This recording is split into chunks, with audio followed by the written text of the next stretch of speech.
जब सिर आपका ज़मीन से लग जाएगा तब आप ठीक उस हालत में आ गए जिस हालत में बच्चा माँ के पेट में होता है।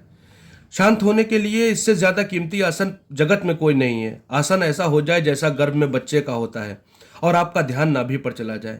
बच्चे का ध्यान और चेतना नाभि में होती है, आपका ध्यान भी नाभि पर चला जाए। अनेक बार ध्यान उचट जाएगा, कहीं कोई आवाज़ होगी ध्यान चला जाएगा, कहीं कोई बोल देगा कुछ ध्यान चला जाएगा, नहीं कहीं कुछ होगा तो भीतर कोई विचार आ जाएगा और ध्यान हट जाएगा। उससे लड़े मत। अगर ध्यान हट जाए चिंता ना करें। जैसे ही ख्याल आए कि ध्यान हट गया है, वापस अपने ध्यान को नाभि पर ले आए। किसी कलह में ना पड़े, किसी कॉन्फ्लिक्ट में ना पड़े कि ये मन मेरा क्यों हटा, ये मन बड़ा चंचल है, ये क्यों हटा। नहीं हटना चाहिए। इस सब व्यर्थ की बात में मत पड़े। जब भी ख्याल आ जाए वापस नाभि पर ध्यान को ले आए। और 40 मिनट कम से कम, ज़्यादा कितनी भी देर कोई रह सकता है, ठीक ऐसे बच्चे की हालत में माँ के गर्भ में पड़े रहें। संभावना तो यह है कि 2 4 8 दिन के प्रयोग में ही आपको एक गहरी निश्चलता भीतर अनुभव होनी शुरू हो जाएगी। ठीक आप बच्चे के जैसी सरल चेतना में प्रवेश कर जाएंगे। मन ठहरा हुआ मालूम पड़ेगा। जितना नाभि के पास होंगे उतनी देर मन ठहरा रहेगा। और जब नाभि के पास रहना आसान हो जाएगा तो मन बिल्कुल ठहर जाएगा। जो आदमी नाभि के पास जितना जाएगा वो अपनी चेतना को लेकर उतना ही वर्तमान के करीब आ जाएगा।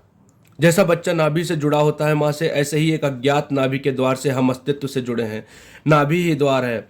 जैसे हम माँ से जुड़े होते हैं इस भौतिक शरीर से, ऐसे ही इस बड़े जगत, इस बड़े अस्तित्व से, प्रकृति या अस्तित्व के गर्भ से भी हम नाभि से जुड़े हैं। तो जैसे ही आप नाभि के निकट अपनी चेतना को लाते हैं मन निश्चल हो जाता है। जीसस का बहुत अद्भुत वचन है, शायद ही ईसाई उसका अर्थ समझ पाए। जीसस ने कहा है कि तुम तभी मेरे प्रभु के राज में प्रवेश कर सकोगे जब तुम छोटे बच्चों की भांति हो जाओ। लेकिन मोटे अर्थों में इसका यही अर्थ हुआ कि हम बच्चों की तरह सरल हो जाएं। लेकिन गहरे वैज्ञानिक अर्थ में इसका अर्थ होता है कि हम बच्चे की उस आत्यंतिक अवस्था में पहुंच जाएं जब बच्चा होता ही नहीं, माँ ही होती है और बच्चा माँ के सहारे से ही जी रहा होता है। ना अपनी कोई हृदय की धड़कन होती है, ना अपना कोई मस्तिष्क होता है। बच्चा पूरा समर्पित माँ के अस्तित्व का अंग होता है। ठीक ऐसी ही घटना निश्चल ध्यान योग में घटती है। आप समाप्त हो जाते हैं और परमात्मा के साथ एक ही भाव हो जाता है और परमात्मा के द्वार में आप जीने लगते हैं।